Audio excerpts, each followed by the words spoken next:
don't you know? Do not talk here. I'm Charlie Simons, your host here on the show where we do talk about the two things you're never supposed to talk about: religion and politics.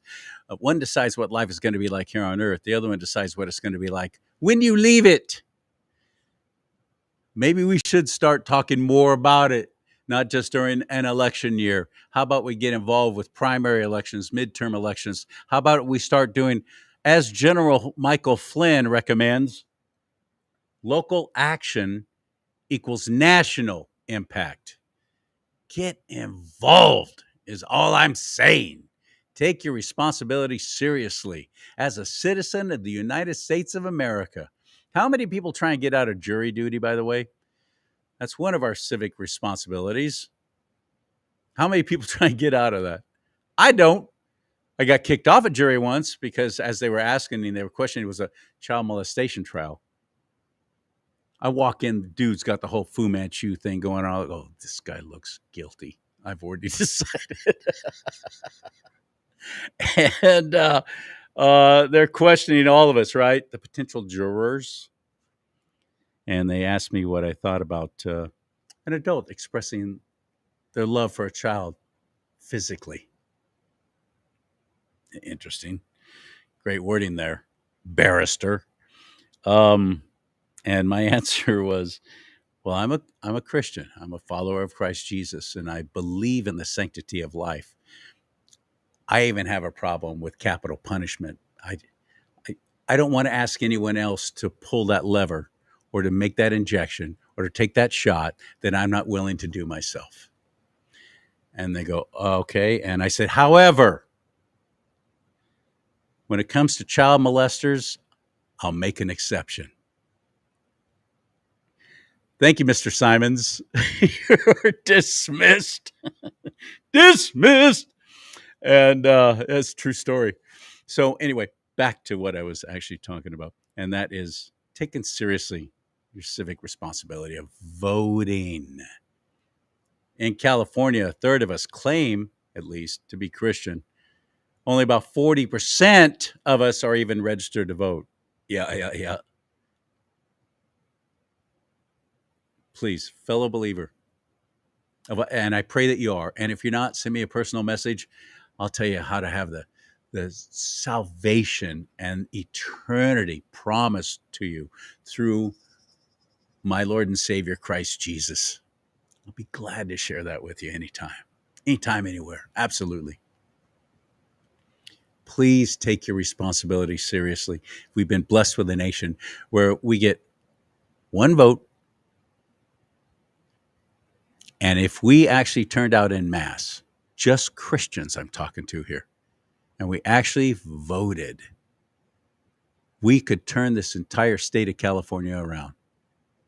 But instead, you're going to sit there and go, oh, my vote doesn't count. Oh, I don't want to get involved. Oh, I don't want to vote against God. Trust me, by not voting, you're voting against God, because we have this state permeated and controlled by wicked demons on the left.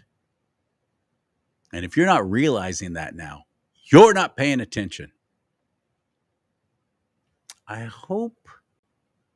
pray that this year will be different, because things are on the line. Spiritual warfare is going on like nothing we've ever seen.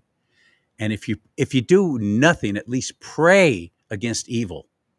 Pray that good people are brought up. But I hope you'll actually vote. It's so easy to register online. In California, at least, it's registertovote.ca.gov. Register to vote.ca, as in California, .gov, as in government. Register to vote. Please.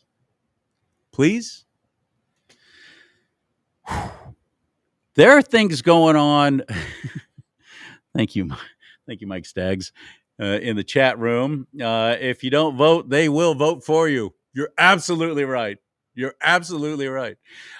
Mike Cook, I know I just had him on, but off the air, he started talking about currency and central banking and all this kind of money stuff that I'm like, dude, we got to get back on. We got to be doing this. We got to talk about this. And he goes, okay, let's go. Right now, right now? He goes, yeah, right now, right now. So not later, later? No, no, no, right now, right now. So that's who I'm going to bring on in just a second is Mike Cook. But in the meantime, have you seen this dude? I just recently discovered him. I subscribed to his page on YouTube. I really like his stuff. This was powerful. After July 13th, when they attempted to murder my president, some of the reaction was stunning and completely blatant and not even hiding it. Watch this. Following the attempt on Trump's life that just took place a couple of days ago, the internet feels like it's reaching an all-time low, if that were at all possible. Some of the reactions that have been floating around have been genuinely sickening. So let's go through some of the most disturbing reactions to what happened, what this means for the future of our country, and how those of us that are Christians should react in this increasingly frustrating time. Now, Twitter, or X, has become a place for some of the nastiest dialogue on the internet, and some of the most disturbing comments on X came from one popular influencer in particular. The streamer and debater Destiny, who, although I disagree with on a lot of things, he does have some genuinely insightful things to say a lot of the time, which makes how he responded to the situation all the more shocking. Now, just a heads up, we're about to go through some incredibly disturbing tweets, so viewer discretion is advised for this section. So Destiny started off by saying that he felt conflicted about the shooting, which raised a lot of eyebrows as soon as he tweeted it. And still, people were initially willing to give him the benefit of a doubt, but all of that quickly changed as his tweets started to rapidly escalate. He started saying things like, Donald Trump incited an insurrection and then was granted full criminal immunity for possibly all of his involvement. I have zero sympathy for anything that happens to him or anyone who supports him. And I want to profusely apologize to any Trump supporters in my audience that I've misled into thinking I viewed them as anything beyond unpatriotic, treacherous, anti-American scum that they are. If I've offended anyone with my recent tweets, I'd like to make things right. DM me and I'll buy you front row seats to the next Trump rally. Now, though initially a lot of people thought this was trolling, people quickly realized that it wasn't as he continued to tweet. He went so far as to mock the man who unfortunately lost his life in tweets like these. And one tweet in particular that I found incredibly disturbing was this one. As you can see, it's a picture of the crime scene where the man lost his life, and Destiny captioned this pic by saying, "All I see is Biden up +1 in Pennsylvania."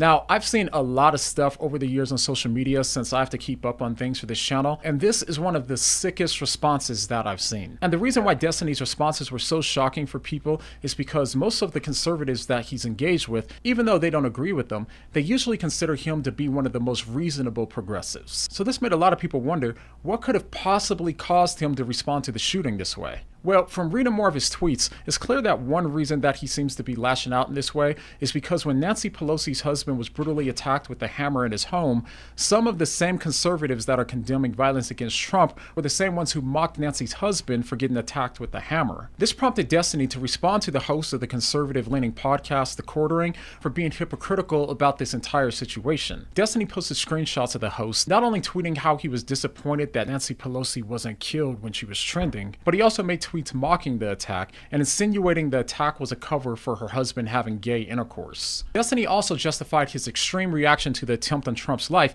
by claiming that Trump also mocked Nancy Pelosi's husband when Trump said this. And we'll stand up to crazy Nancy Pelosi who ruined San Francisco. How's her husband doing, by the way? Anybody know?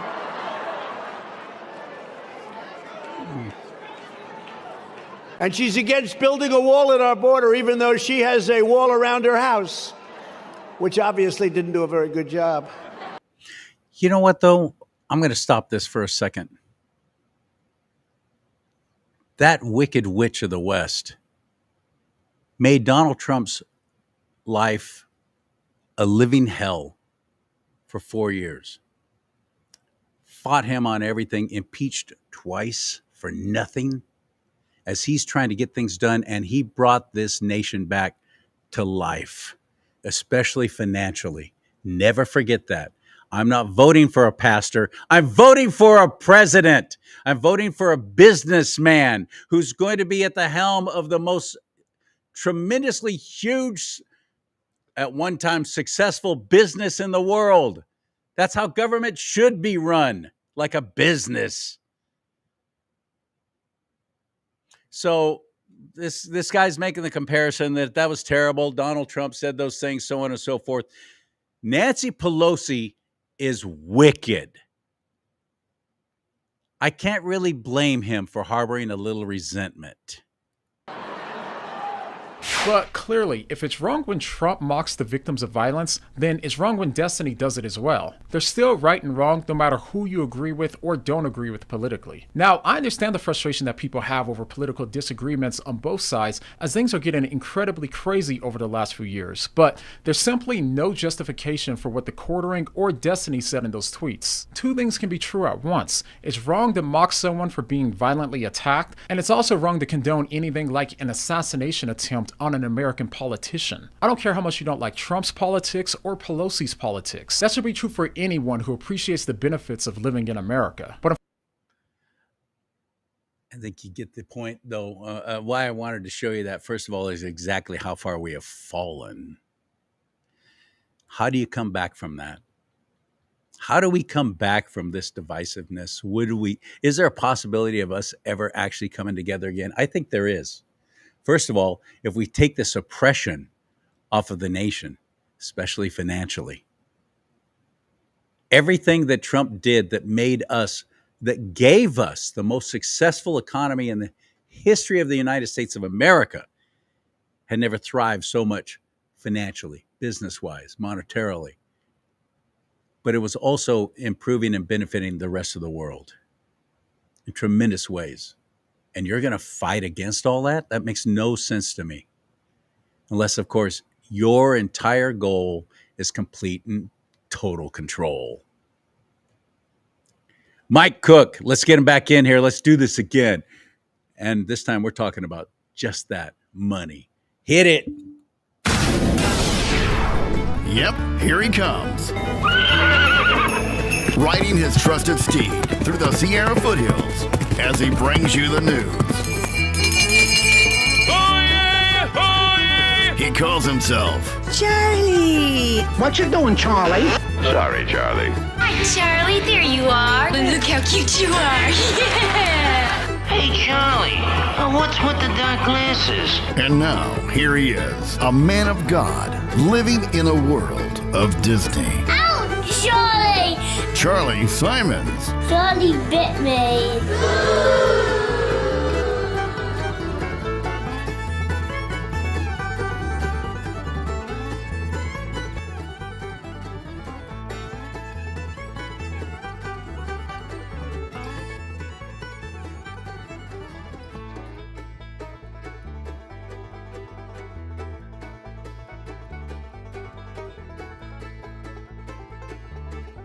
Thank you, Mike. Thank you, Mike.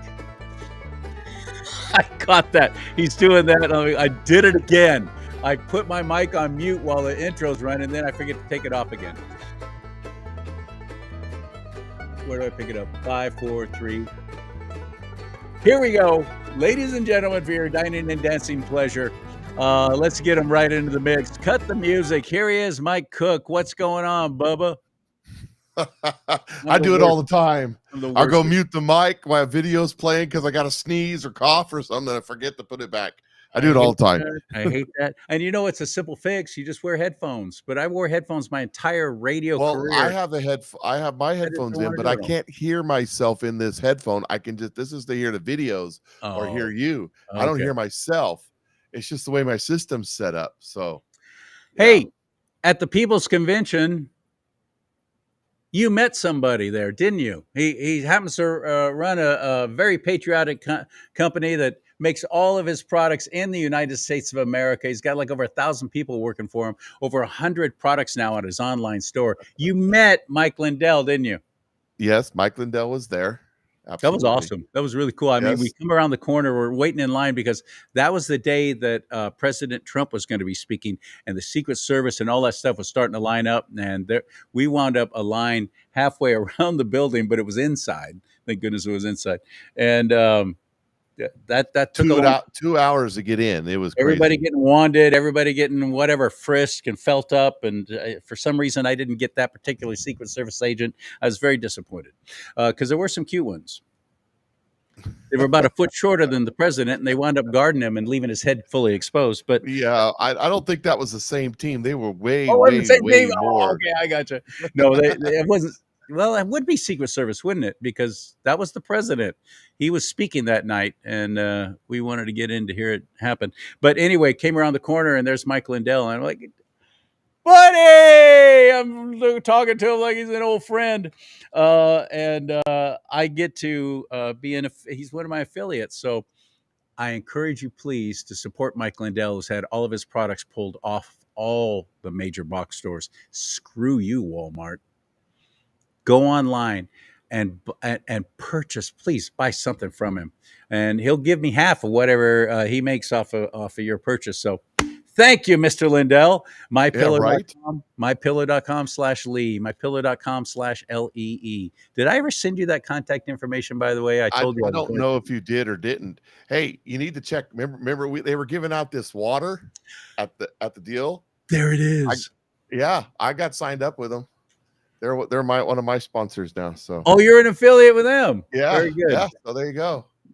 Very good. Well, see, I'm a slacker. Not only did I not share my pillow info with you, but I didn't follow through on the water thing. So I suck. I'm probably the worst friend you have. But at least It doesn't hurt me none. you know, I know we just got to talk with you, and we were talking about some pretty important stuff. But as I'm off air with you, and we're talking about money, and I mentioned central bank and all that stuff, and you said, "Oh, by the way, look what I have." Well, yeah, I was talking about this right here. This is a 1869, I think. I can't see it with my naked eye. I'm blind, but it's hard to see on that camera's reflecting that light. 1869. That is a Morgan silver. Morgan silver dollar, real deal. Morgan silver dollar, right there. Just something to play around with while you're talking. You can flip it around like this. Now, don't you have now? What's the value of that? Because that's almost pure silver. Well, they're 90% silver is what. Oh, it's only 90. I thought it was like 99, 98. They put an alloy in there to make it tougher because silver is a very soft metal. So they're about 91, something like that. A little less than 925, which your jewelry is going to be.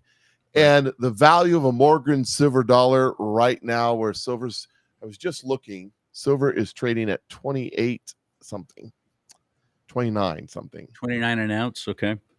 I was just looking at it just before we came on. I should have it right here on the screen. Little coin. Silver, 29.38 is what it is right now. That little coin is worth far more than those bills you have there. Let's see those bills you have. You mean this one right here?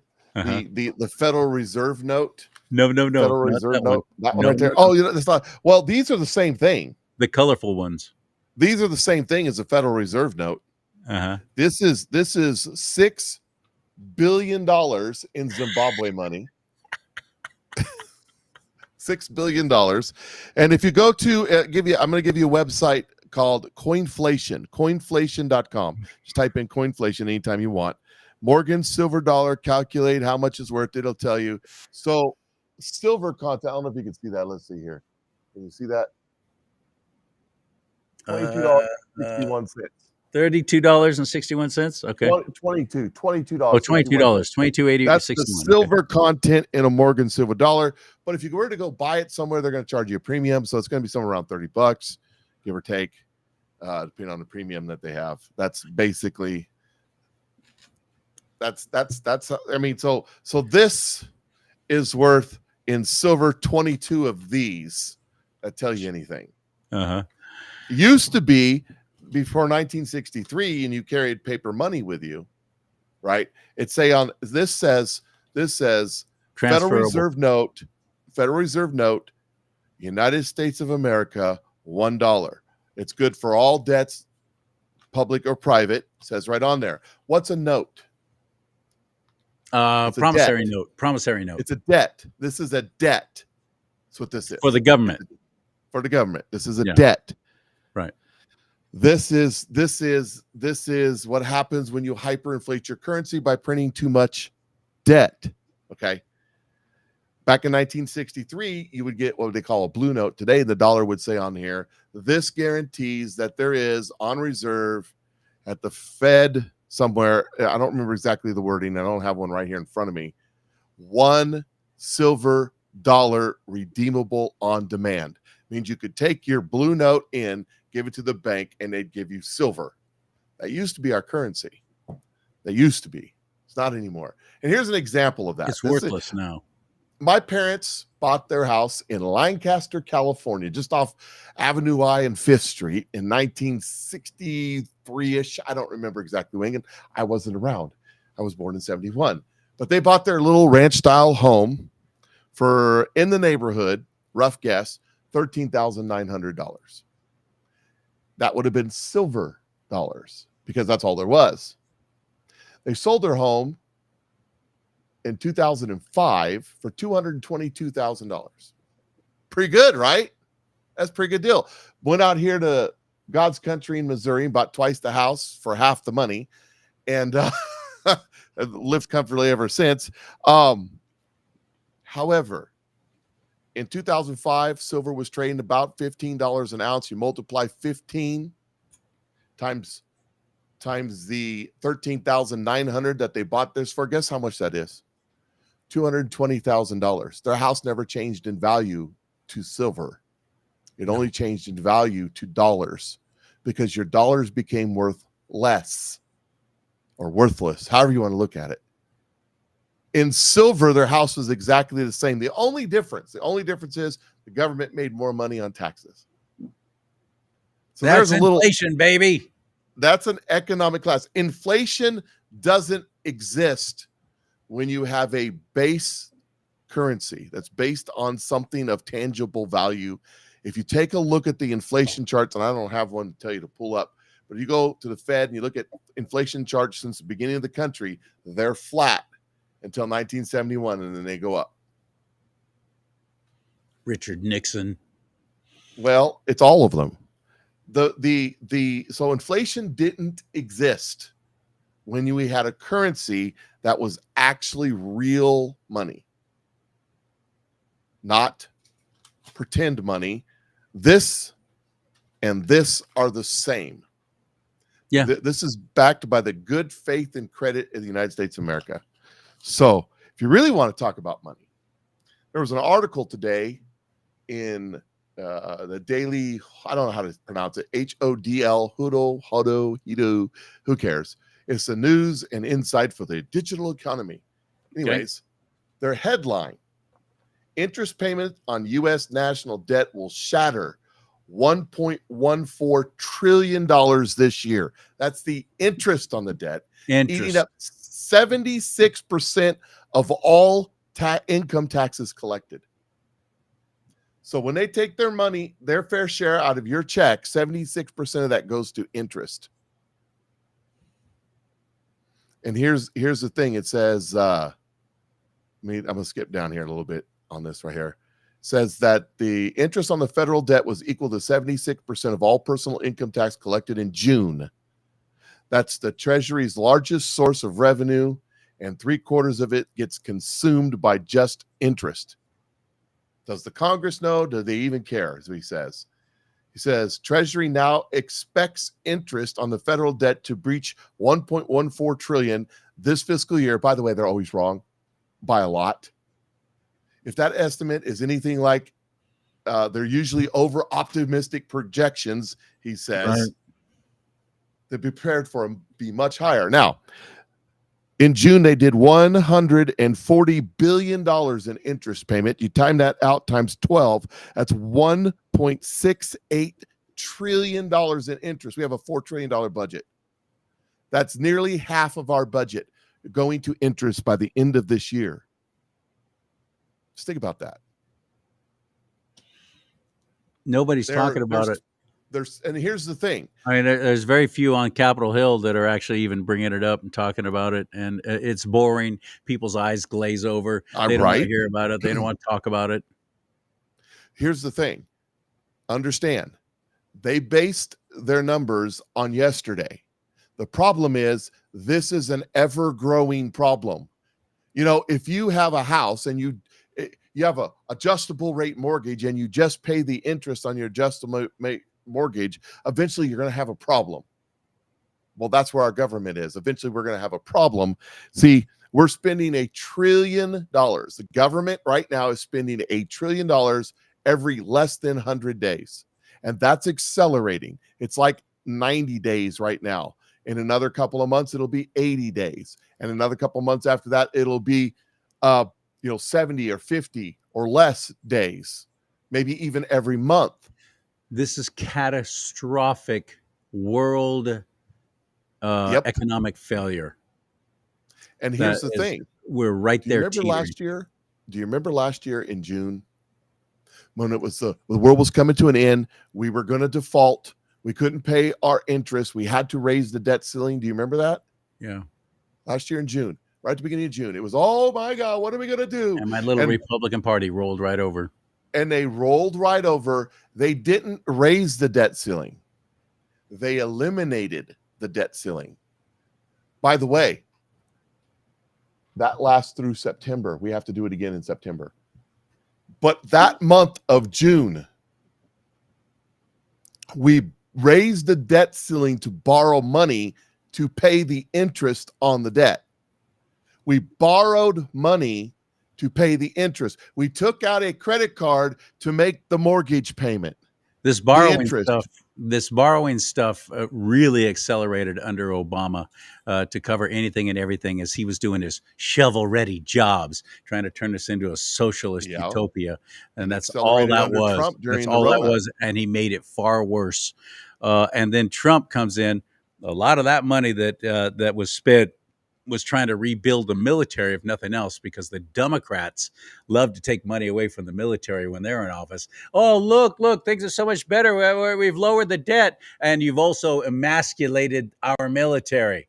And then the Republicans have to come in and try and repair the crap that they did. So it perpetuates. Everybody keeps doing more and more debt. They say we lowered the debt by emasculating the military. They didn't lower the debt. They didn't cut spending. They cut projected spending. They never, ever, ever cut spending, ever. They do zero-based budgeting. So if the military got $700 billion this year, then they propose the military getting $1.9 trillion next year, but they cut it back to $1 trillion and say, look, we cut $9 billion out of the budget, but you actually spent more. They never cut anything. It's continuing to expand and grow, and their numbers are always, always, always wrong because they base it on yesterday, not tomorrow, because as we know, the 140 they spent in June will be 145 in July and 150 and so that number is going to grow. And the more debt that you grow, the more the interest grows. And if the Fed starts, and that's another thing, the Fed's in trouble.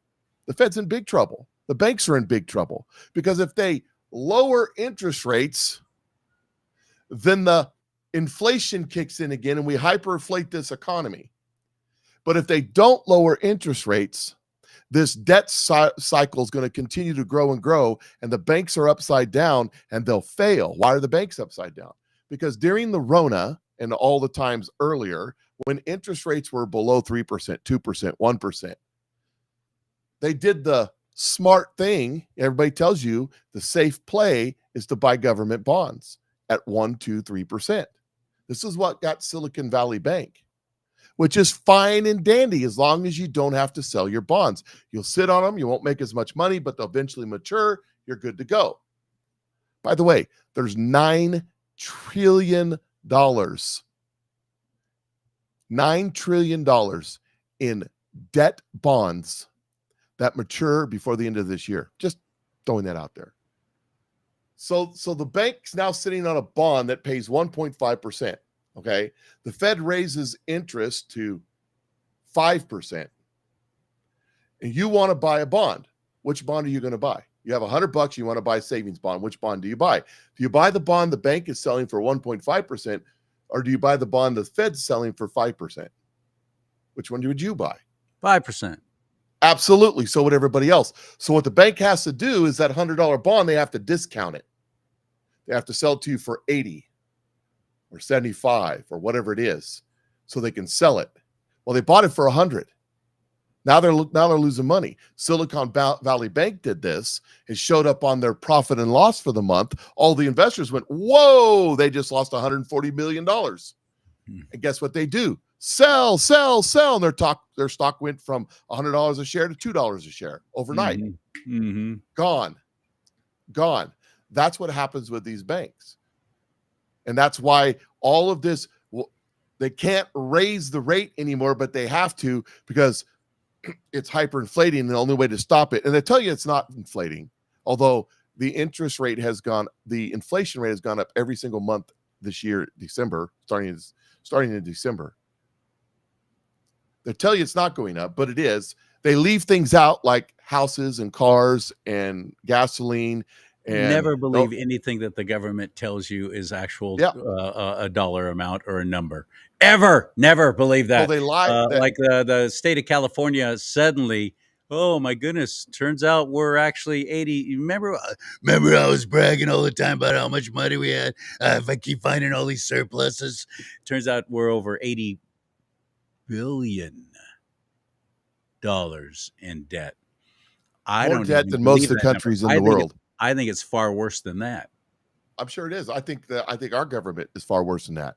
The unfunded mandates is in the neighborhood of $300 trillion.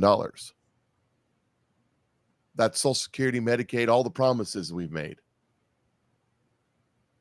This is why I tell people, if you're on government subsistence, you need to find something else, and you need to do it quickly.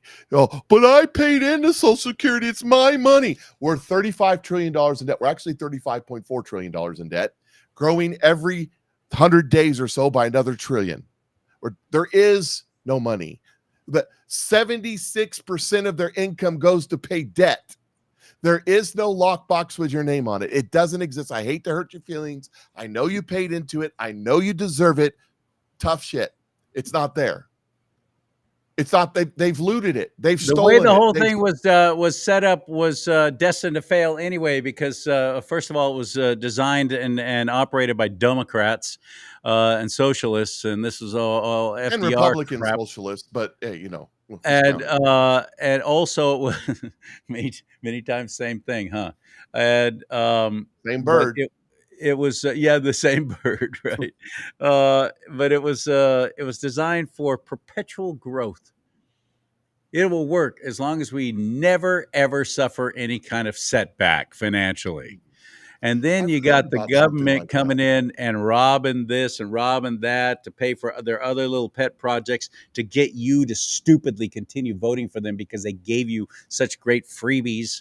What a bunch of suckers we are. What a bunch of suckers. And don't forget, George W., say what you will about him, he was the only one as president who said, you know what? We need to give people a choice. They can take at least 10% of what they're investing in there and invest it themselves.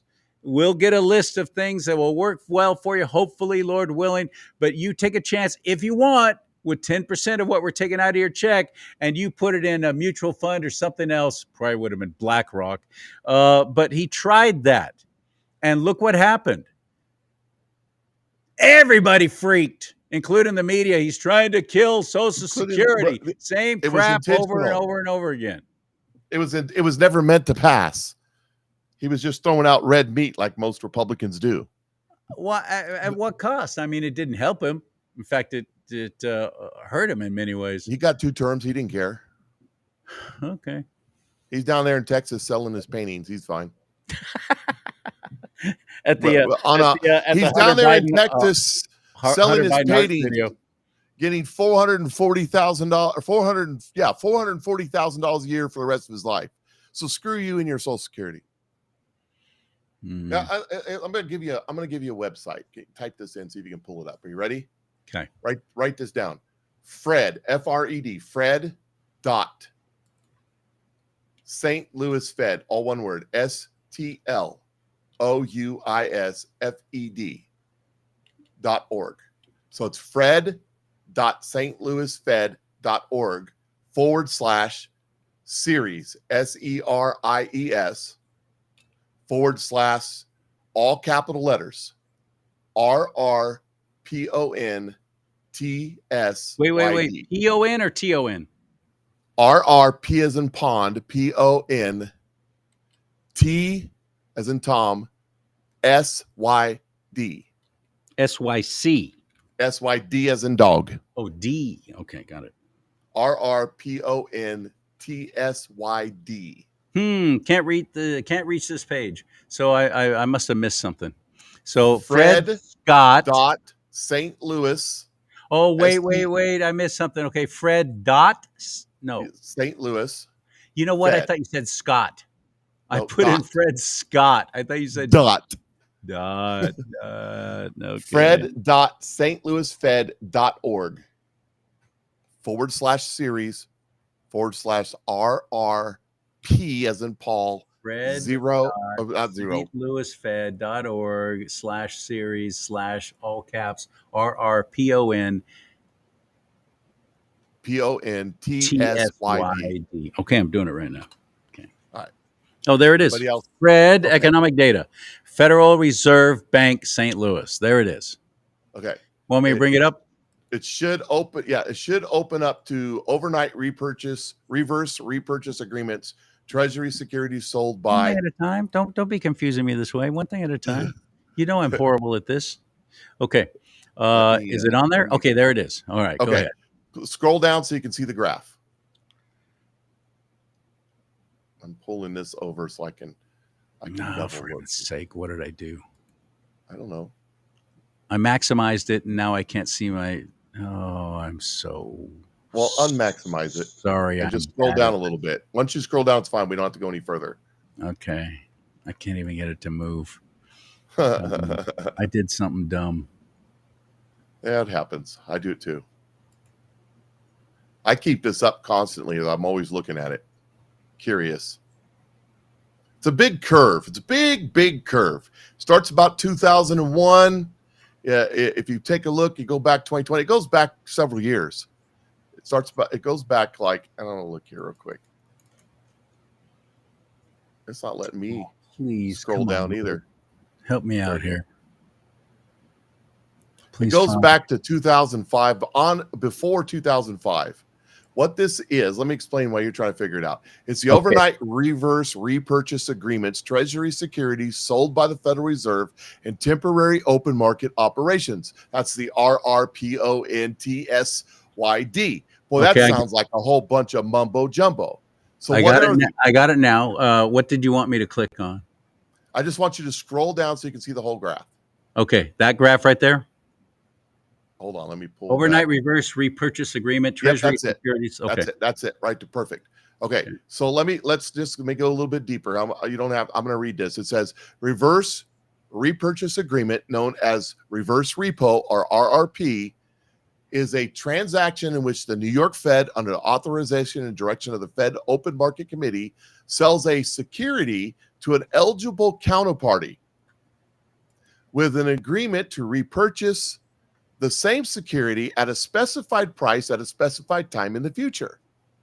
For these transactions, eligible securities are U.S. Treasury instruments, federal agency debt, and mortgage-backed securities. That sounds bad.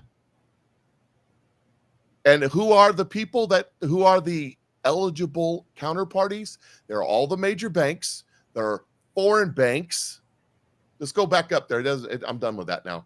They're foreign banks. They're Vanguard and BlackRock. Does that sound familiar too? I'm sure it does to your audience. State Street, yeah. Right. So if you take a look at that peak right at the very top, right in the middle. Right not there. That one. Follow the curve all the way up to the top. Friday, December 30th, 2022. $2.553 trillion in 1 month. Son of a. Okay. And you go back to 2021, it went over $1 trillion a day or $1 trillion a month every month. No, that's wrong. I'm saying it wrong. That's daily. That's $2.5 trillion. I'm going to hit these peaks starting back here in 2021, March 31st, 134. Yeah, so it's $134 billion. Here's another peak. Here's $735 billion. It jumps up to $731 billion. Okay. You go a little bit higher there. Now you're in the trillions. It's in a trillion for the entire year, 2021 to 2022. One whole year. It keeps going. Another whole year of $2 trillion. These are daily, not monthly. I said it wrong at first. Daily reports. That's a day. And now what they're doing, I'll explain what they're doing. They're taking debt instruments and they're selling them to the bank, right? So they have to borrow money. So they have to create a sale of something of tangible value in order to borrow money. So they print a debt instrument and they sell that to the bank, and the bank gives them, let's say they buy a million shares. Okay. So they buy $1 million worth of this debt instrument, the bank does, with the promise that the Fed will buy it back the next day or a couple days for X amount of interest, say 3% interest. Okay. So the Fed buys the bond back, $1 million worth of bonds back for $1.3 million. The bank gets that 0.3 for nothing, but holding the bonds for a few days. And the Fed now takes that bond, that debt instrument, and moves it from the liability, we owe you, and puts it into the asset. It's an asset now because they're holding a bond that somebody's going to have to pay off of one day in the future, just like the bank would hold bonds. They'll be okay. Yeah, them. So they're taking that debt instrument and they're moving it over. They're selling it to the bank. They're paying the bank. What that does is that puts billions and billions. Look, if they do $2.5 trillion in one day, how 3%? How much money is that? I don't know, but it's a lot. And what's the bank doing? Well, they're gambling it. They're putting it in the market. They're buying stocks, bonds, and everything else. Why is the market up like it is? That's why. So it's not reflective of what's really happening, but I've been saying that for years, especially with the advent of day trading. Forget about it. We'll never get an actual read on how the economy is doing based on the stock market. And when that old ridiculous worst president this nation's ever had kept going, look at the stock market. Shut up. Everybody knows that. Well, I shouldn't say everybody. Apparently not everybody knows. So the stock market today closed. Stock market right now. I got the futures on. So let me look at the stock market right now. Dow Jones Industrial Average of 40,358. It's down 70 right now. It closed at 40,358. 40,000. When Donald Trump came into office, it was below 18. That just tells you where we've been. Just balloon with all this money. Okay. All this money. So they sell the bond to the bank. They buy the bond back from the bank for a profit to the bank. And they move it from when they sold that bond, they printed money on it. They took that printed money and bought the bond back from the bank. It gave an influx of cash to the bank. The bank's happy. And then they move it over here to the asset column and they say, we have all these assets. Now, if you go look at the Fed, they'll tell you right now that this year, fiscal year 2024, they're at a loss of $140 billion. Now, how does the people that print the money lose money? Well, because all these bonds that they sold to the bank, these were all 1%, 2%, 3% bonds that they're holding as assets, are now underwater, and that's what they're losing money on. So this is a big shell game. It's a big money manipulated shell game. It's a big load of crap. Now, another guy that I follow pointed out that where did all this money come from that they're playing with? This is all the stimulated money. Remember when they $6 trillion here and $9 trillion there, and you got $600? That's all that stimulated money. We all got stimulated. Stimulated. I love it. Well, we did. They got, how's that song going through the big D? And I don't mean Dallas. Yeah. Remember that song? Or Jerry Reed. She got the gold mine. I got the shaft. I got the shaft. Yeah, exactly. She got the 2-bedroom mortgages due palace. I got the mule and she got the palace. Yes. So That's what's happening here. They're getting it all on every side, and you're paying 67% of your income tax to pay the debt that they've accumulated, $35.4 trillion, growing $1 trillion every less than 100 days. This Nobody is in office. this is Nobody in office will explain this. Nobody in office will break this down the way it is. nobody in office understands it. That could be. They don't know. They don't teach Austrian economics in school. They teach modern monetary theory. Modern monetary theory says that it doesn't matter how much money you print. Doesn't matter how much money you print. It doesn't affect anything. Wow. Okay. This is a very, very, for all you economic majors out there, that's not what it means. I'm simplifying. I'm putting in central Missouri terms. Okay. Bear with me here. Simplifying it. Got it. Here's the thing. When AOC and the Sheeb Talib and Ilhan Omar was saying we can fix the debt problem, all we got to do is print a couple platinum $1 trillion coins. Boom. No more debt. We just need 35 of them. Debt's paid off. That's modern monetary theory. The catch is, by the way, before you go any further, hold up those Zimbabwe dollars again and tell me how much those two bills are worth.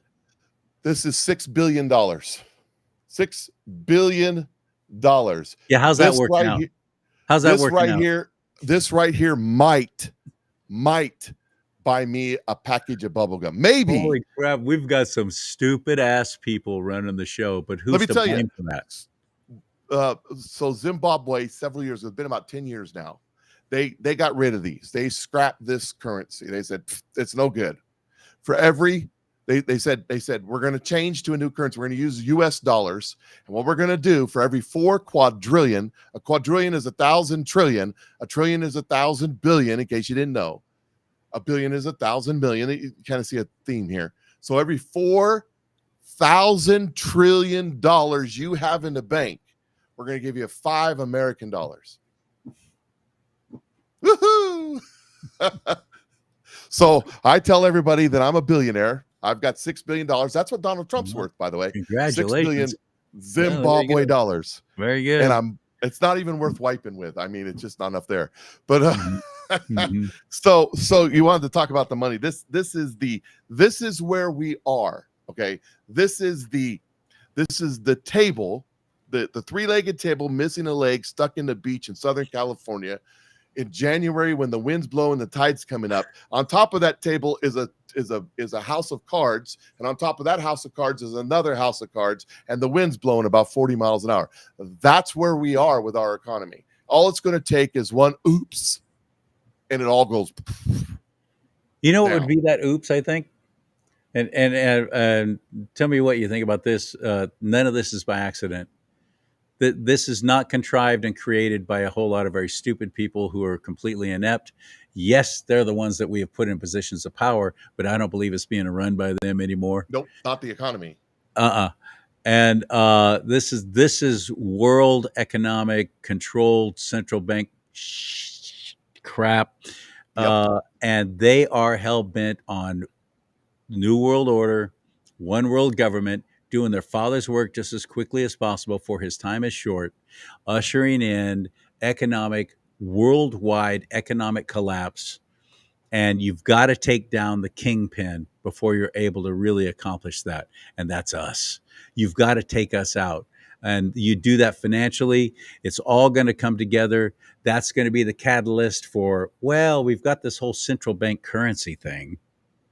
And you'll love it. Because you never have to use a credit card again. It'll all be done automatically. Oh, by the way, if you're interested, we got a little thing we can put here on your hand or maybe on your forehead so you can just get scanned. And you're not going to be able to buy or sell anything. Sorry about that, but you're going to have to take this mark. That's what we're leading to, isn't it? Well, that's a great segue. So let's just central bank digital currency. Central bank digital currency is what they're going to do after the greatest theft in the world. The greatest theft in the world was turning this into this. Yep. This into this. This is $22. This is $1. And that paper is no longer transferable. Or no. Well, no. You can go in and get a dollar coin with this. You can get one of them Sacagawea coins. Yeah. I forgot about those. It looks like a quarter. It's not working. So Sacagawea. I forgot. You could go get one of those. Actually, the Susan B. Anthony. Yeah, Susan B. Anthony. It's supposed to be Sacagawea, but here in Missouri we call it So I can't even say it now. It's Jacawea. Anyways, I actually have a road that's named that. It's not Secaucus. I'll say it right sometimes just to get on people's nerves. See, I grew up in the Mojave Desert, but you got to say Mojave in Missouri. Mojave. That's right. Oh, you're from San Joaquin?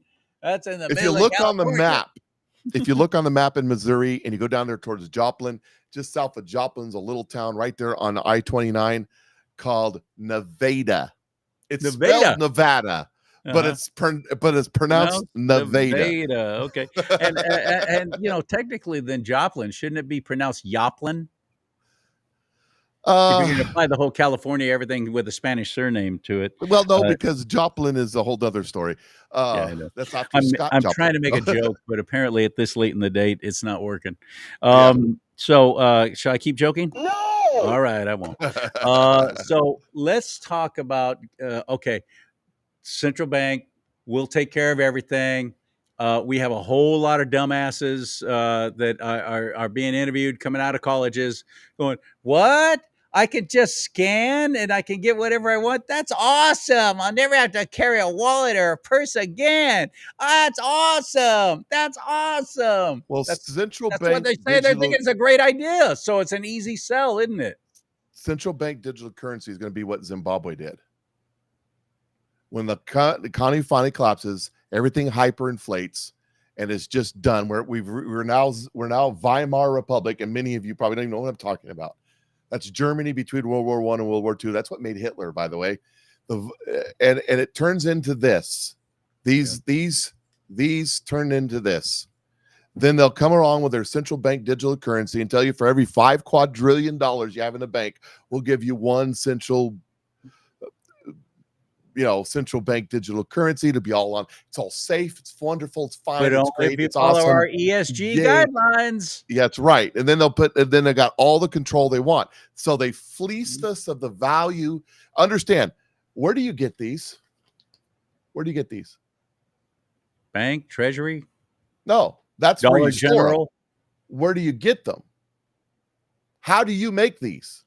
How does this come into your possession before it goes to the bank, before it goes to Dollar General? You trade your time and your labor for one of these. This represents your time and your labor, and they're making it worthless. They're making your time and labor. They're making you worthless. Once they fleece you to the point that it's worthless, then they'll transfer you over to the central bank digital currency and tell you everything's going to be great. Then they'll put in a universal minimum wage. Everybody gets 2,000 central bank digital currency credits. Blah blah blah. But then if you got it, you went to a Trump rally, so we're deducting 500 credits. Don't ever do that again. That's right. Or we will do China. It will be only worse. If your credit score isn't high enough, you can't get on a plane, you can't get on a bus, you can't go in a grocery store. I've read that somewhere in a book. That's weird. Anyways, China. Well, I mean that if you don't follow the rules and you don't do what you're supposed to do, you can't buy or sell. That's the mark of the beast. That's what I was talking about earlier. You won't be able to buy or sell. Won't be able to do any commerce.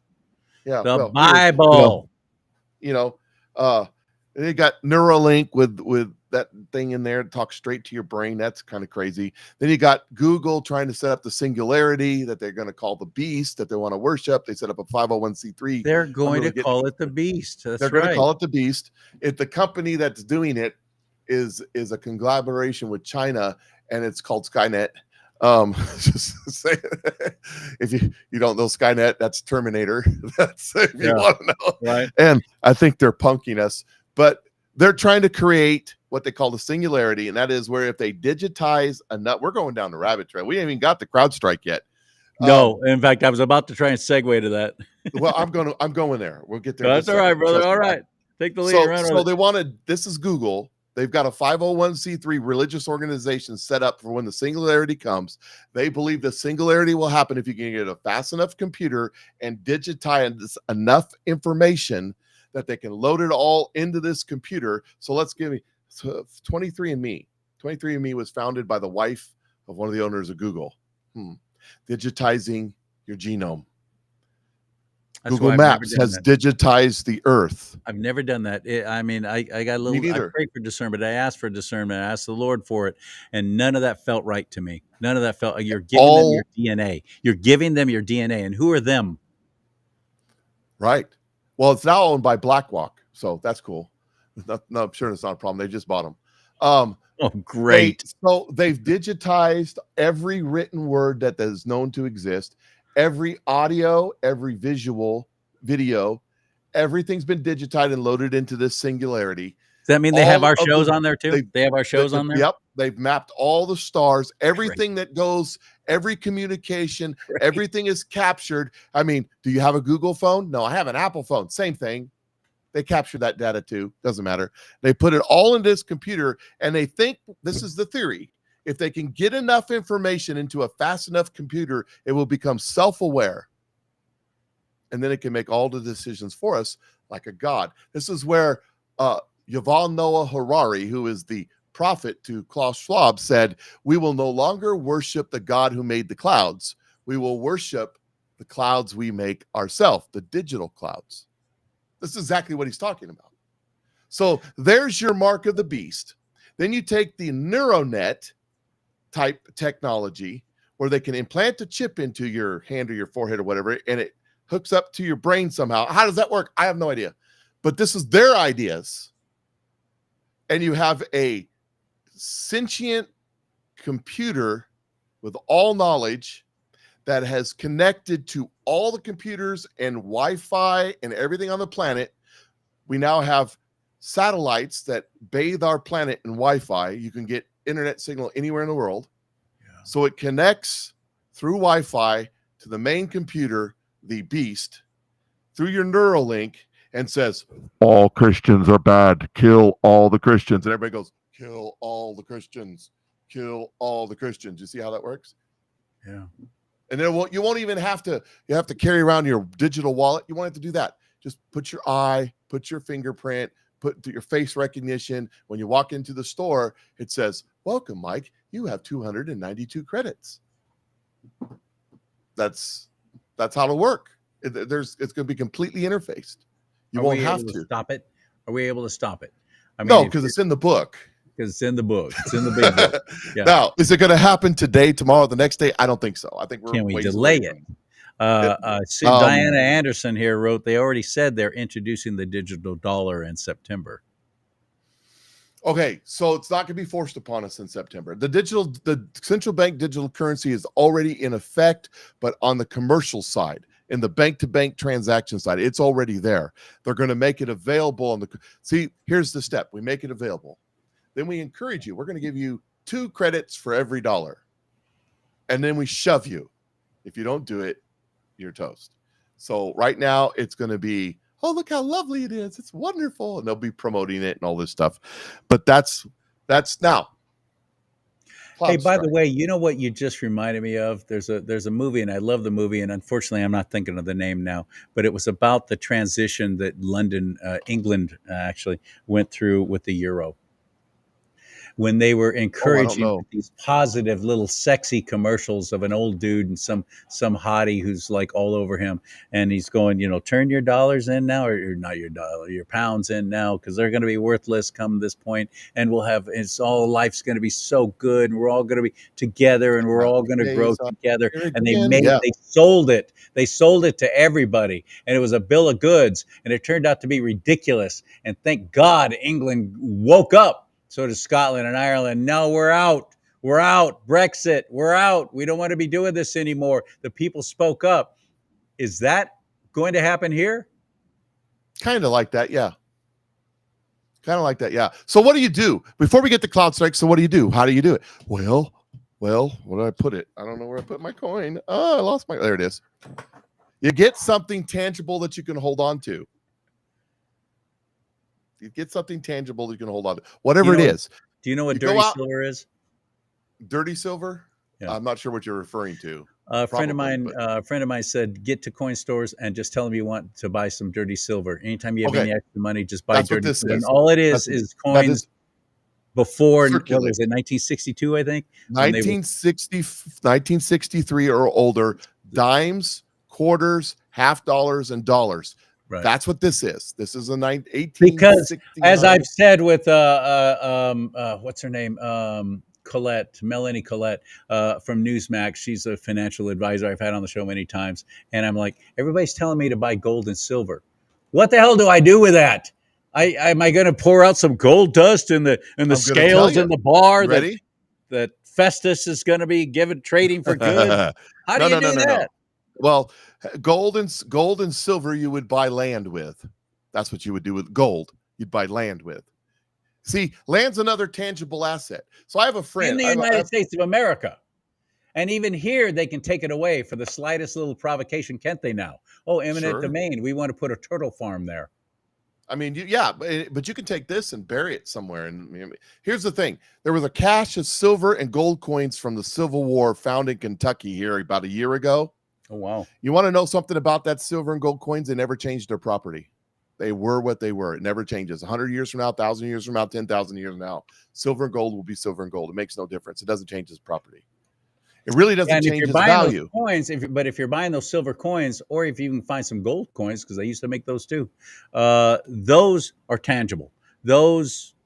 They're still. Here, let me shave off some of this gold bar here for you for that tractor you're selling. You could. I'm going to tell you in a minute. I'll tell you an easier way, but let me tell you this: if you had a $20 gold piece in 1920, you could go into a clothing store in New York City, and you could purchase a suit updated for the style of the day, top coat, cane, hat, shoes, the whole thing. You can have it custom made for you.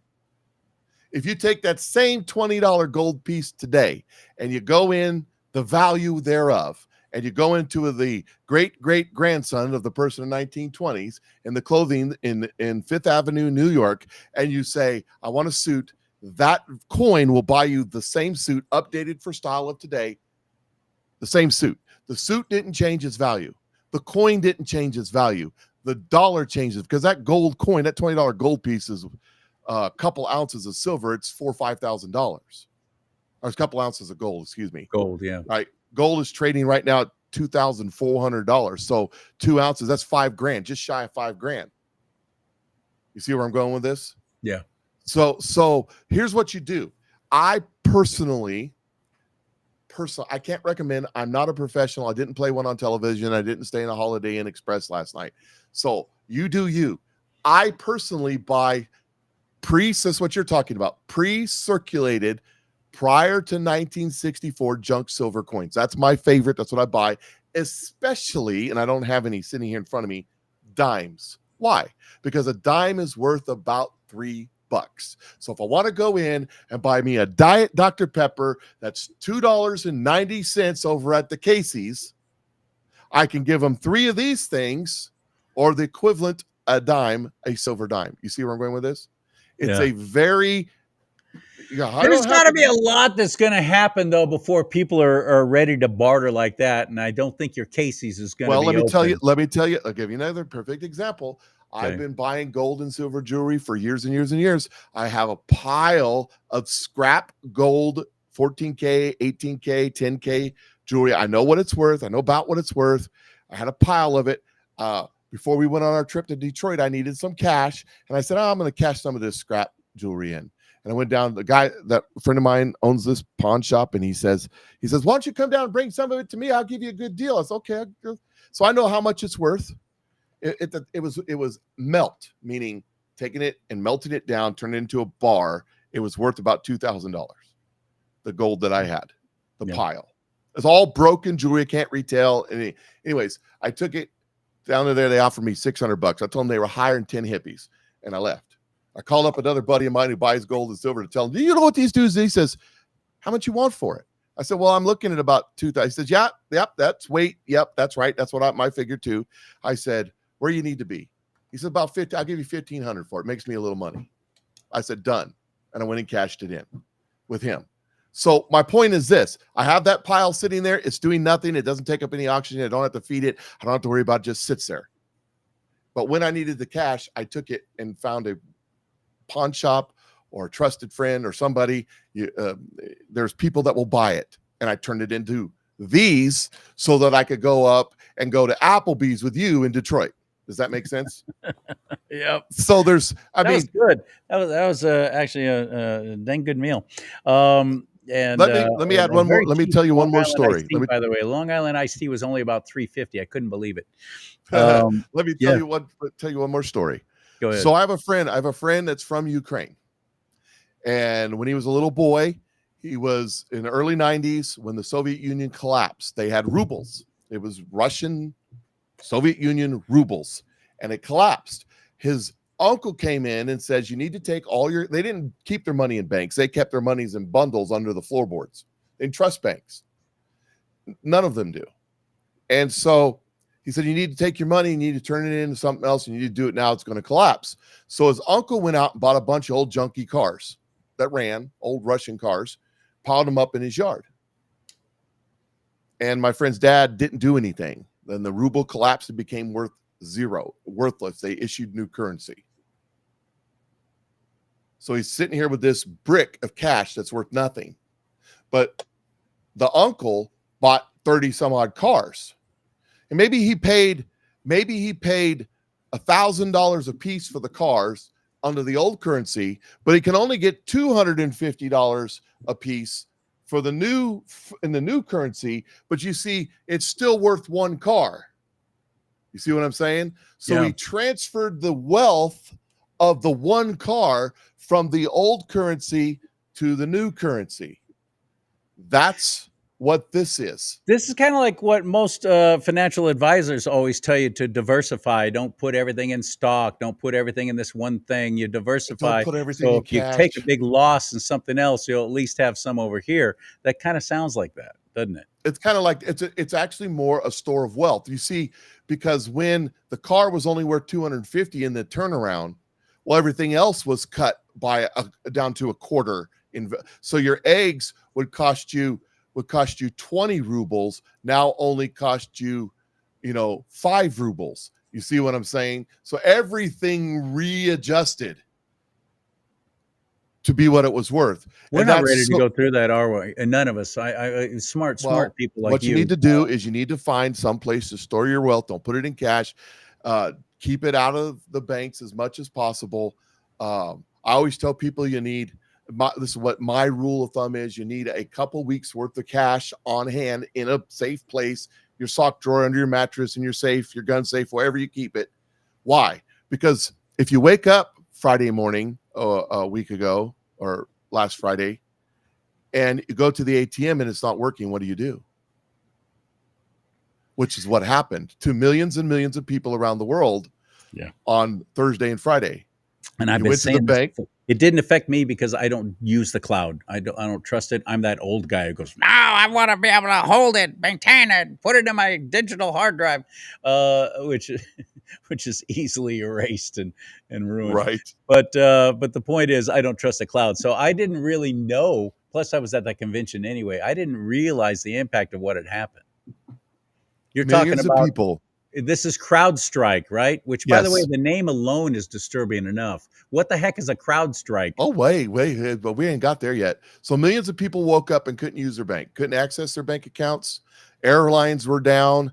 Websites across the country, around the world were down. News agencies were down. Anybody who had a Microsoft cloud-based system quit working, including Maricopa County election machines.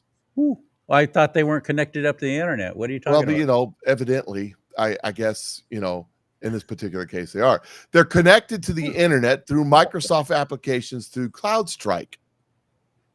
Now, so I was talking to a friend of mine who works for a company right here in town, and he's recently got out of college. He's an IT expert, and he got himself a job in the IT department of this big company.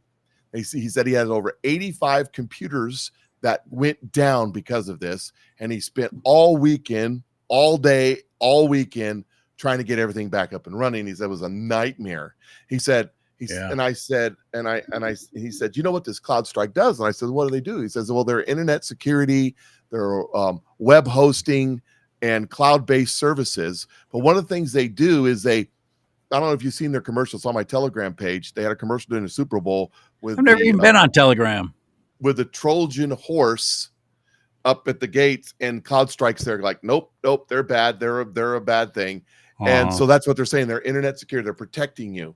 But understand, they are a full line service. He said, I don't have to touch the computer. They can enter the computer and change everything automatically. That's what they do. And they don't seem to think that could be a potential problem. They like that convenience. Well, I mean, it's a good, reputable company, except now let's put our, where they based out of, by the way. Everybody in the audience, get your aluminum foil hat on, put it on right now. Right. Get your aluminum foil hat on. And then we're going to go in the way back. My army cap is lined with aluminum foil. We're going to go back into the way back machine. We're going to go way back in time to 2016, 2017. Okay. Wow, we're going way back. Yeah. Donald Trump became president somehow over Hillary Clinton. Something miracle happened. God intervened. It was miraculous. And so now he's president. And around the 2018, 2017 era, Vladimir Zelensky gets elected president of Ukraine. And he gets on the phone. Cold answer. And he calls up Zelensky and says, congratulations, dude. You did a great job. Blah, blah, blah. Can you do me a favor? Can you look into old Joe and his son Hunter and Burisma? Once they fired the prosecutor, son of a bitch, you don't get the $1 billion unless you fired the prosecutor. They fired the prosecutor. Can you look into that? And you remember what happened? Zelensky turned right around and ratted out his new buddy, and they turned it into some sort of big, huge, controversial, trying to target this and that and blah blah, and it was failed and stupid and a lie. The whole damn thing was when frickin' Biden is on video not once but twice bragging about getting this prosecutor fired. The prosecutor, yeah, with our tax dollars, bribing him with our tax dollars, the whole nation. So he asked Vladimir Zelensky, but before he asked him to look into the Bidens, he asked them to look into CloudStrike, because when the DNC server got hacked, they gave the server to CloudStrike. Mm-hmm. CloudStrike determined it was hacked by Russia. Okay. Then the conspiracy theory developed that Donald Trump was a Russian asset because he asked about CloudStrike to Vladimir Zelensky, because CloudStrike was owned by a Ukrainian oligarch. It's now a Texas-based company. BS. Their headquarters might be in Texas. Their CEO's in Texas. It's owned by a Ukrainian oligarch. There it is. I just knew it couldn't be good. I knew it had to be dirty just from the name alone. What the heck is a CrowdStrike? To look into CrowdStrike because they had that server, and he wanted to know about that server, the DNC server that got hacked. And they impeached him over that. The impeachment, look, Hillary Clinton, Bill Clinton, MO when they was president. When a scandal is forming, give them another scandal. For example, Rose Law Firm and all the stuff that was going on with Whitewater in Arkansas was big deal. So what'd you get? The blue dress and Monica Lewinsky to oh, look, it's sensational. Joe Biden was well, Joe Biden probably too. Bill Clinton was getting fellatio under the White House desk from an intern. In a special little room off the Oval Office. And everybody forgot about Rose Law Firm and Whitewater. The walking, talking humidor. That's right. And it was all about sex, and nothing gets people's attention. Ken Starr was all sex. Remember Neil Carr? The Rush Limbaugh had the Carville thing. Ken Starr's just a sex fiend. He just wants to have sex, talk about sex all the time. No, Ken Starr was investigating Rose Law Firm. Right. But they turned it into Monica Lewinsky. Right. That is standard operating procedure for the Clintons. Now, Donald Trump asked about CloudStrike, and they gave you Joe Biden. If you don't fire the prosecutor, you don't get the $1 billion. So everybody's focused on Joe Biden and Hunter Biden and Burisma paying him $87,000 a month, which is $1 million a year. Nobody talked about CloudStrike anymore. What the Nobody heck? talked about the By the DNC way, server anymore. what is CrowdStrike even supposed to be doing? Why are they important? Why are they on the scene? Why do we even know their name? They are a Are they a corporation, by the way? I don't even know. They're a corporation. They're internet service, not internet service. They're a security clouds system company that operates a server cloud-based technology. Why do they call it CrowdStrike?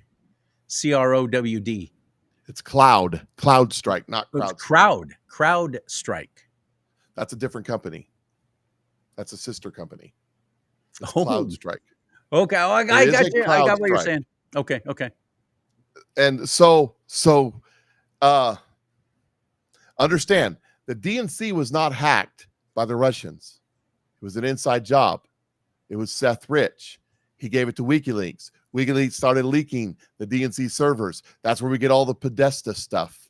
You know, the ping pong pizza and Pizzagate and all that. The Pizzagate, yeah. So thank you, Julian Assange, by the way. They gave us Joe Biden. If you don't fire the prosecutor, you don't get the $1 billion. We all focused on that, and we forgot about this company. Now, why is this important? Because CloudStrike does the cloud-based services for Dominion. Imagine that.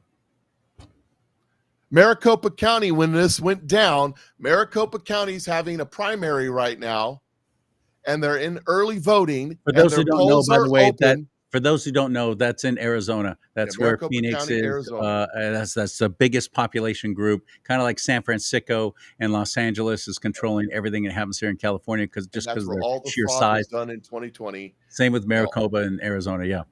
In 2018 and 2022, they always have problems there. Always have problems there. Their early voting machines went down when CloudStrike went down, but it's against federal law to have your voting machines hooked up to the internet. So how'd they go down? Great question. Because the cloud-based service that they were using to count the vote or whatever they're doing. By the way, on a side note, in Ukraine, I've since found out from Mike Lindell that this is SOP. But I had the elector. What's the name of the ones who control the elections in the county? Registrar of voters. I had Secretary, I don't know. I had the director on the air with me one time, and I asked him about these Dominion machines because it was just starting to come out about how dirty all that was, and he goes, "No, they're not hooked up to the internet." And then I asked this: then why do they have Bluetooth capability in them? Well,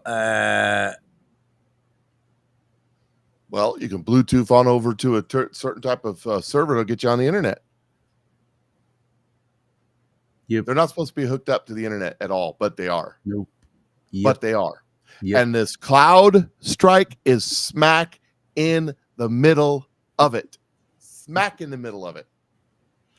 100%. I've been saying that part of the October surprise that's coming is not only going to be the economic collapse, but there's going to be, whether it's through an EMP or whether it's however they do it, and this may have been just like a little show and tell to get ready for it.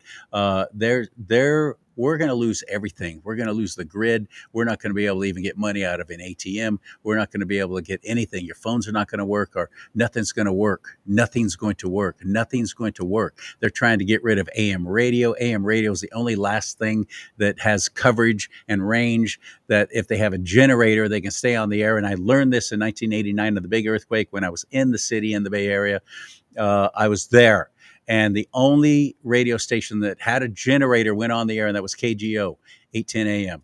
And we're all in the hotel where I was staying in the parking lot listening to this one guy's radio about what's going on. That's all we had. So I've had people argue with me about, well, I got it on an app in my vehicle and so on and so forth. Oh, really? You think that's going to keep working, do you? When your cell phone's not working, your app is still going to work? What is wrong with you? You want to get rid of AM radio in vehicles? Seriously, again, I'll ask, what is wrong with you? How do you not see the writing on the wall and the possibilities of how catastrophic that could be? Okay, to detonate an EMP. Now, it's those of you who don't know, it is a nuclear weapon detonated in atmosphere somewhere around 70 or 80,000 feet. If detonated off the eastern seaboard, it would take everything from the Rockies east would fry most electronics, including it your would be vehicle. gone. Including your vehicle. It would be if you were like in Missouri and it's detonated on the eastern seaboard, you wouldn't even see the flash. Everything would just go dark. That takes a nation state to accomplish that, by the way. It's a high level of technology, and North Korea can do it, Iran can do it, Russia. Israel could do it, Russia can do it, China can do it, but it takes a nation state. So if a nation state does that, it'd be tracked and we would retaliate because our nuclear deterrent is shielded against that. You can shield by creating a Faraday cage. A Faraday cage is a metal cage that everything's inside, that's grounded really good. And again, this is Missouri talk. I know people are, it's not like that. You got to do it like this and need this and that. Basic, simple. Just think a metal cage that's fully grounded and all your electronic devices inside that cage. Like lightning hitting a car, the electricity goes around the outside to the ground. It doesn't affect what's inside. Yeah, and I got some buddies who literally made a Faraday cage out of their garage because at least my vehicle will keep working. For how long? You're going to go to the gas station and suddenly they're going to be able to pump that gas out of the ground? I mean, seriously, once you run out of that tank, then what are you going to do? Congratulations. Well, there's some solutions to that, but this is not that show. Okay. You are on Facebook and YouTube. So an EMP going off is a guy like me that's prepared or tried to prepare for the future, thinking about you should go out right now and take your fiat dollars that are going to be worth less tomorrow and buy yourself a couple cans of Beanie Weenies. I had one friend of mine, very wealthy person. I was talking and about. And a can opener. Don't forget that. A P38. That'll work great right here.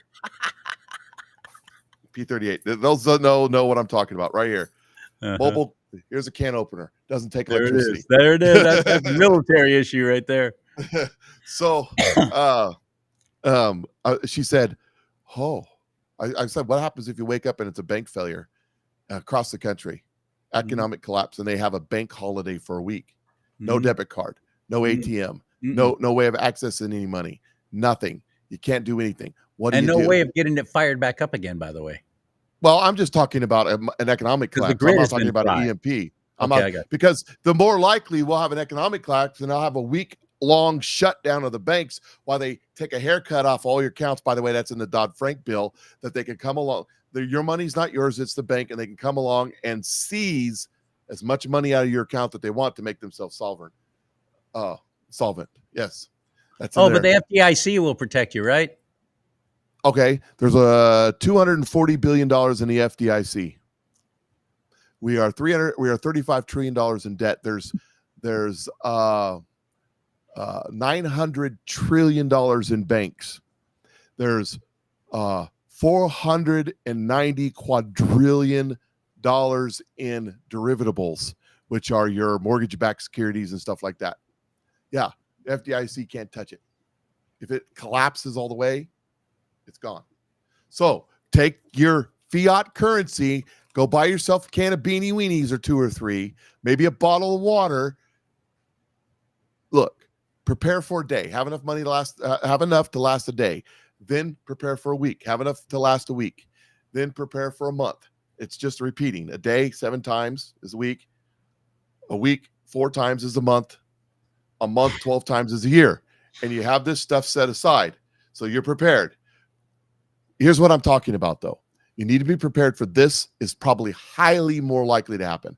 A financial collapse, localized terrorist attacks that take out grid in your area. So you have no power, no water, no money. So what do you need? You need water. See, the rules of 3.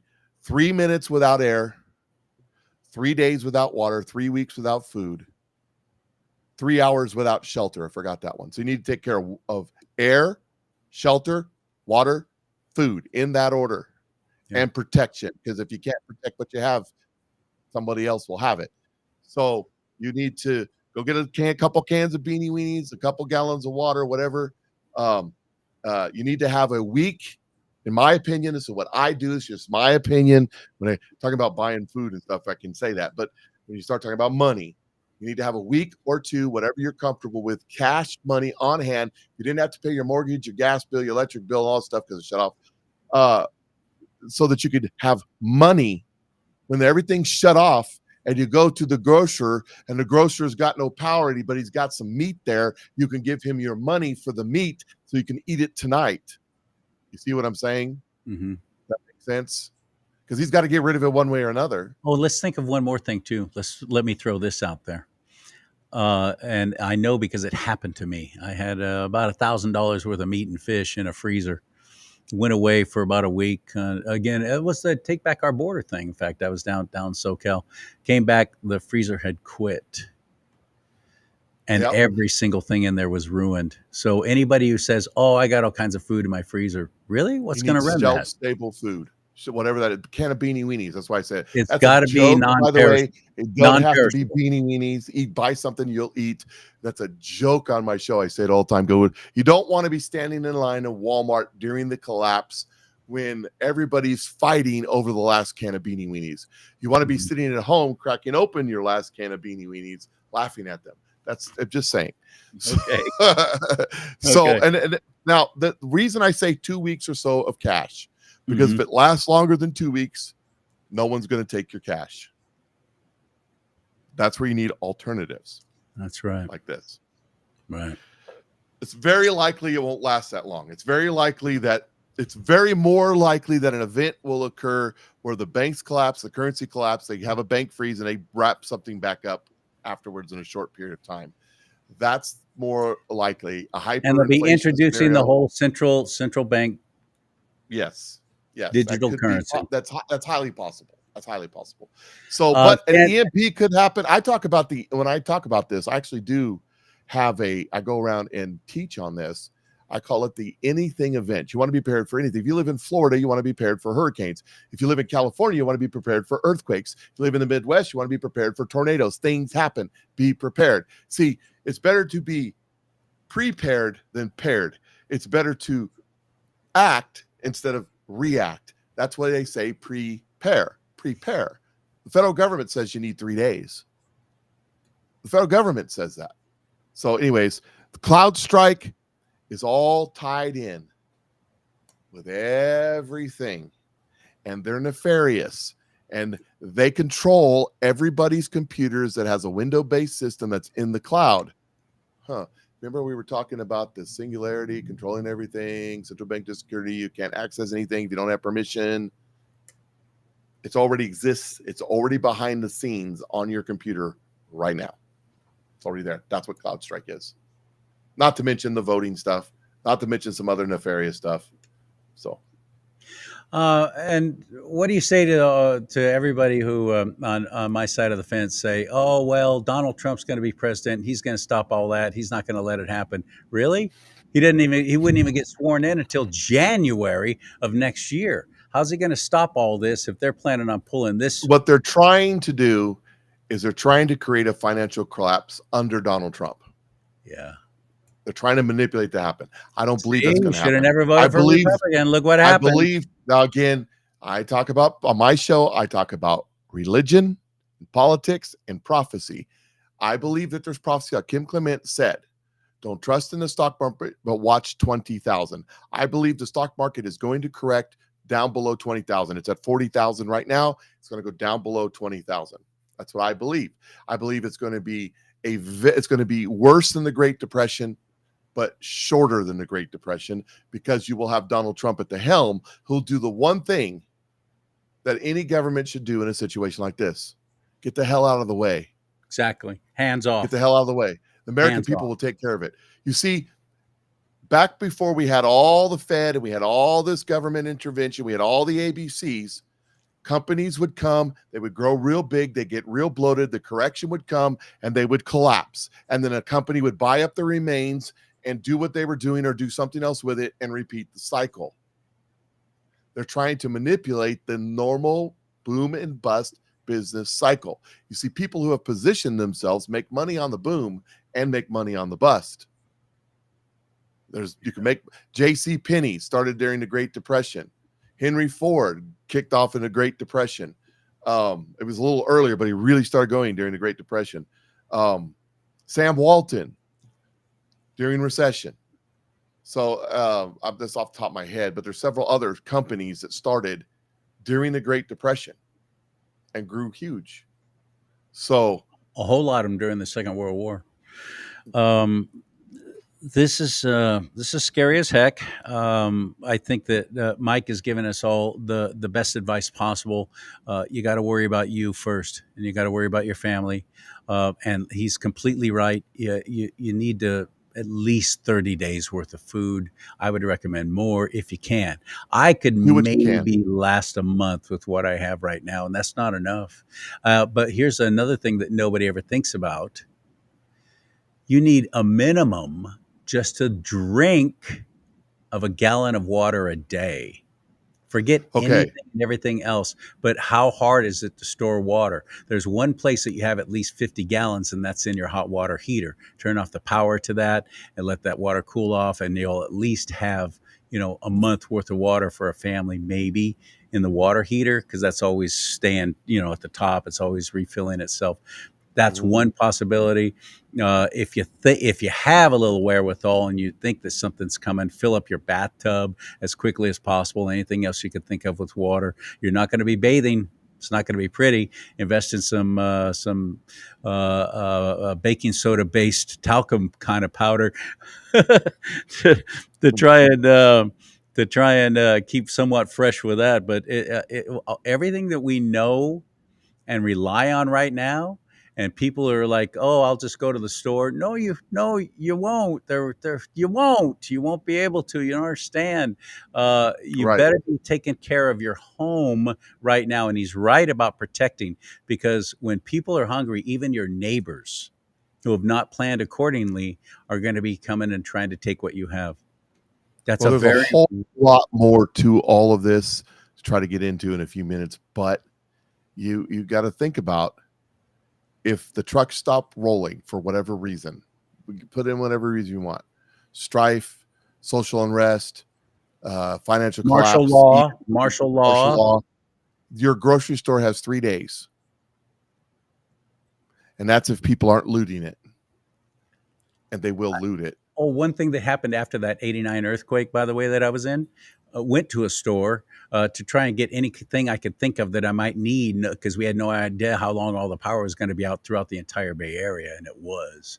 I went into the store, no lights on, cash registers not working, all electric. They were trying to make cash. You had to spend, everything had to be cash. Most people are now, everything's debit card or credit card, not working because the machines aren't working. You had to have cash. So people were just taking stuff. They were just, that was 1989. Looting. Yeah. Now, I mean, when it comes down, and just think about it, that was probably the day after, a couple days after. Just think about the truck stopped rolling. There's no food. You haven't fed your baby in 2 days. What are you going to do? People get desperate. Good people will do bad things for their family. I know. And I'm not. And don't forget about the marauding gangs too. Oh yeah. Well, let me throw that out there. The question is, how far will the social compact collapse? That's the question you have to ask yourself, and it's up in the air. I don't know. Don't have an answer. So you prepare for a day, you prepare for a week, you prepare for a month. You just keep preparing. Let me tell you about water. Water is very important, like you said. Let me tell you what you do. So I like to drink cranberry juice every day. Now, maybe you drink soda pop or orange juice or something. I take my empty cranberry juice, I take it in the sink when I'm washing the dishes, and I clean it out really good. And I turn it upside down and let it dry completely. It has to be completely dry or it tastes cranberry juice. So you have to let it dry completely. And you fill it up with your tap water, right? And for a gallon, you put 3 to 5, like your little droppers of bleach. This Clorox bleach you have in your, now it can't be constant. It can't be no spill or scented or anything like that. It has to be liquid Clorox bleach, plain old everyday normal bleach, which is chlorine. You drop that in there. You put the cap on it. You put it in a cool, dry, dark place. You don't want sunlight getting into it and make things grow. So cool, dry, dark place. So when I lived in a trailer house a few years ago, I kept it in a closet in the trailer house, about 50 gallons, 50 bottles stacked up, nice and neat in there, right? Now I have a basement, so I have a few of those bottles full of water in the basement. Now, is that my first choice? No. But if there's nothing else, and here's one more thing that I'm going to tell you. Go to Google, type in Sawyer water purification system. They're about $30, maybe a little more now because of inflation. You get them off Amazon, you get them at Walmart, you get it at Target, you get it everywhere. It'll do 100,000 gallons of water. It's a ceramic charcoal filter. You stick them on a bottle, and there's instructions on how to do it. And you could, like I say, you can filter through. They're self-cleaning, and 100,000 gallons of clean. So you can get water. So in one class I was at, the guy that was instructing, he brought in a bucket from his cistern out here in Missouri. I know in California it's against law, but out here in Missouri, you collect the rainwater and you have a cistern. He has this big 55-gallon tank. He dipped it out of there. It was green. It had little floaty things in there, and mosquito larvae and all that stuff. And he set it on the counter, and he took the water out, ran it through his filter, put it in a glass, and it looked as crisp and clean as that right there. And then he took a big swig. What's the name of that again? Sawyer what? Sawyer water purification system. Sawyer. Sawyer? Yes. Like as in Tom Sawyer water purification. Okay. And if you just Google it, it'll come up on Amazon. You can get it on Amazon. You can get it on Walmart. Everywhere's got Amazon them. is evil. Don't do that. Four or five different options to get them. Different sizes. They'll do different things. You can get a lot of people carry the life straws in their backpacks, but to use a life straw, you have to go down and get in the water like this. These aren't that. These will purify water, and you can store it. Yeah, I have several go bags, as they call them, or go pack ready to get home bag. Yeah, at least three days worth of survival food and water in there, and I've got those drinking straws, one in each of them. We can only do what we can do, and you mentioned earlier about all of us who are dependent upon either whether it's a pension check or whether it's a retirement or whether it's your Social Security. I am now that guy that I always said I would never be, because I was always real driven and very successful. And now I'm a fixed income guy. I'm like, I don't know how that happened. Apparently a couple of divorces. They suckered you into it. It's a trap. It's a trap. But you can. Let me say this. I used to say, my money's going to be gone. I'm not going to be having any new money anyway. And even if money is put in there, I'm not going to be able to take it out anyway, am I now? So I used to say that if you're on government subsistence of any kind, you need to find another way, because it's not going to be there. The check's going to bounce. I don't believe the check's going to bounce anymore. Look, when the government writes you a check, there's nothing backing that check. The bank and the government just agree that it's real. Right. There's no money. We're $35 trillion in debt. There's no money. None. So when they write you that check, or I can go down another rabbit hole, but I'm not going to. We'll say that for the next show. When they write you that check or that deposit into the bank and the government just agree that it's there. And then you use it. So you're still, if you're getting $2,000 a month from Social Security, you're still going to get your $2,000. The problem is it's going to be these dollars. So your $2,000 won't buy you a bucket of a cart of groceries at Walmart. Right. And we saw that in 1930s Germany. I mean, that's pretty recent history. Not even 100 years ago it happened. Every time you go to the grocery store, your 2 bags of groceries cost 10% more. It's happening now. Yeah. They're lying to you and saying it's not. But it is. You go to the grocery store, you know what I'm talking about. Went in and spent $200 there. I didn't get nothing. Mm-hmm. It's happening now.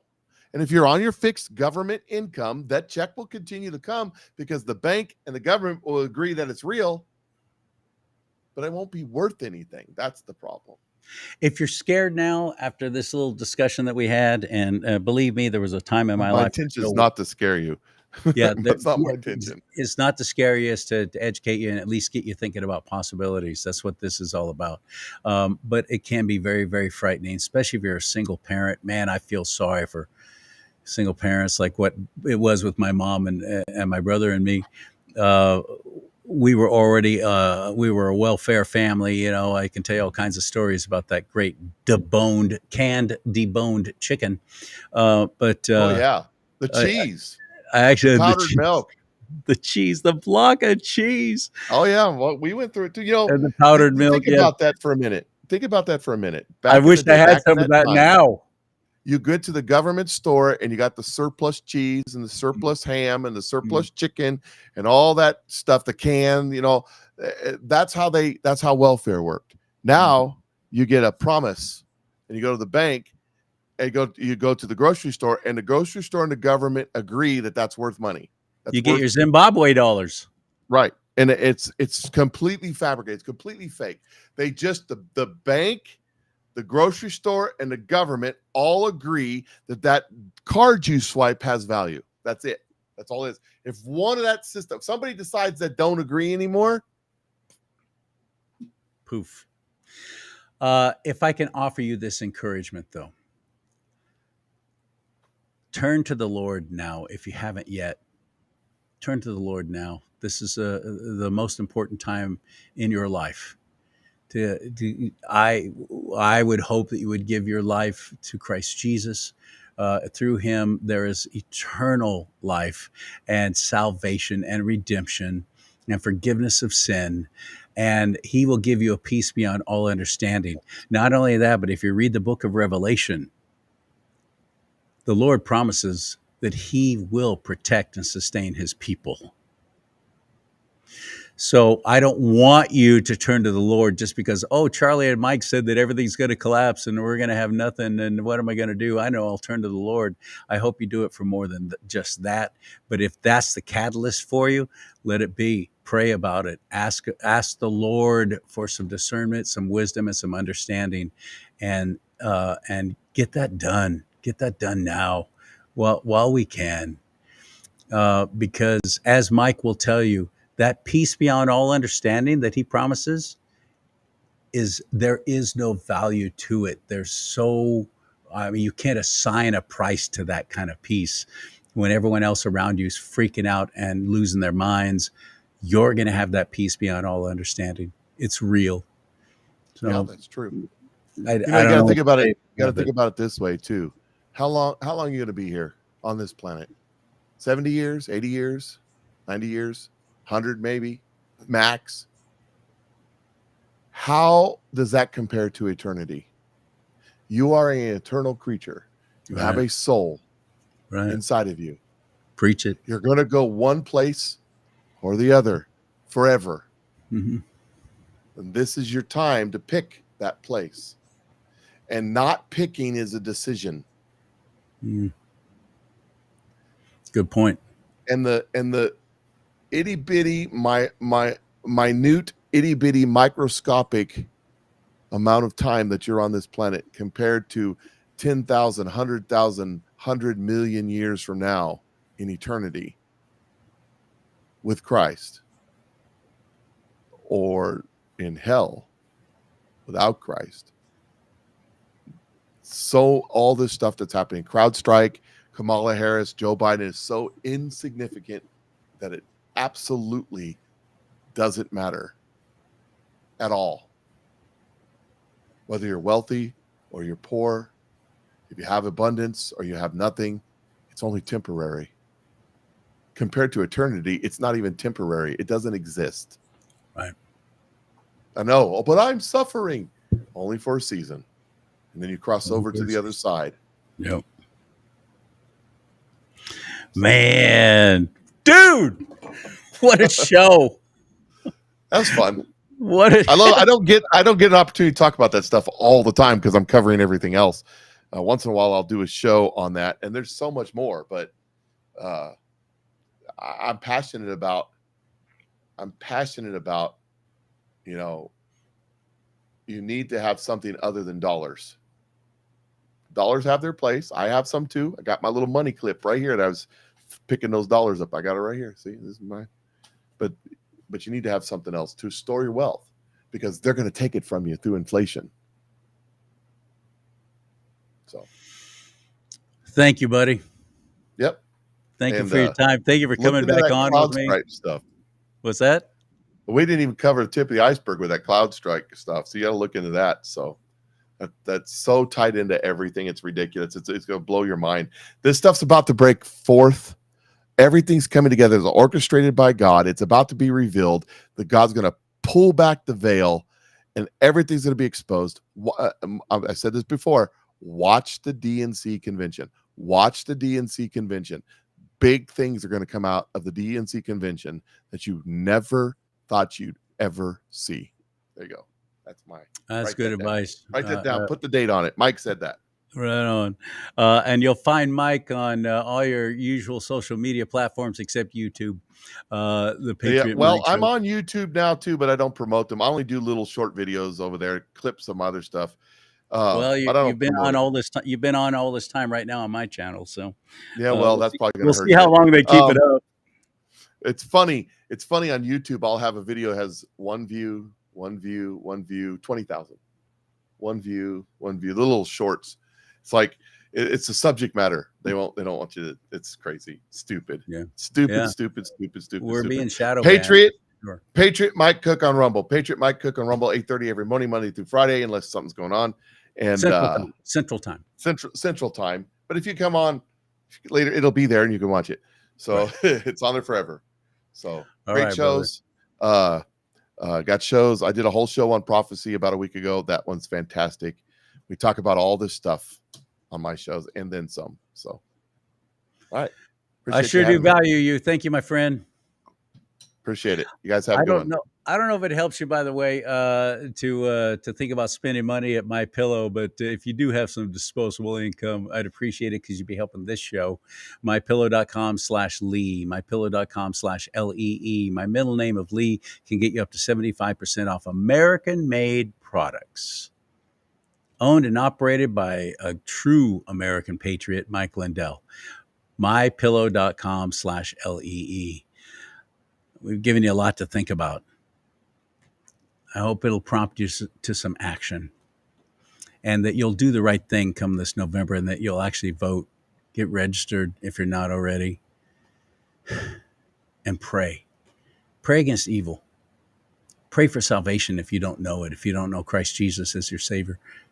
Pray about that to the Lord, the creator of the universe. May God bless you and keep you. May God bless America. Most importantly, though, America bless God.